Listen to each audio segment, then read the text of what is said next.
Hali ya taharuki inaendelea katika eneo la Angata Barikoi, kaunti ya Narok, huku wakazi wakizidi kuhama makwao kufuatia mapigano mapya ambayo yamekuwa yakiendelea kwa wiki moja sasa. Maafisa wa usalama wamethibitisha kuwa watu 7 wameuawa katika kipindi cha wiki 3 kufuatia mzozo kati ya jamii mbili eneo hilo. Aidha, jumla ya nyumba 126 zimeteketezwa na sasa wakimbizi wametafuta hifadhi katika shule mbalimbali. Crispin Otieno anaarifu zaidi. Ndiyo taswira ndani ya shule ya msingi ya Oloitong.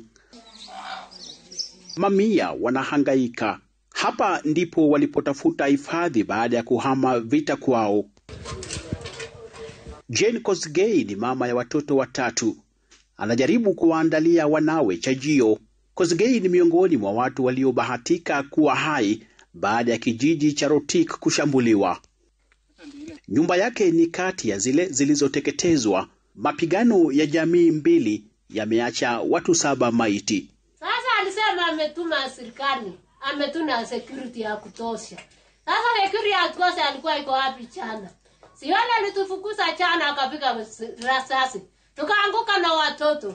Sasa security uko wapi? Madarasa kadhaa hapa yamegeuzwa mabweni ili kuwasitiri kina mama na watoto, wengine wakilazimika kusalia chini ya miti kwa kukosa nafasi. Na tunaelekea kufungua mashule na watoto hatuna fees ya kulipa shule. Sasa serikali mtusaidie, tunaendelea kukaa hapa na watoto wetu watasoma hapa na tutaishi hapa, wa secondary wakae tena nyumbani. Watu zaidi bado wanahama vijiji vya Lolama, Siteti, Kapkures, Rotik na Sachangwan. Hayo yanajiri mkutano wa usalama ukifanyika eneo la Lolgorian, polisi wakitaka wamiliki wa bunduki haramu eneo la Angata kuzisalimisha mara moja.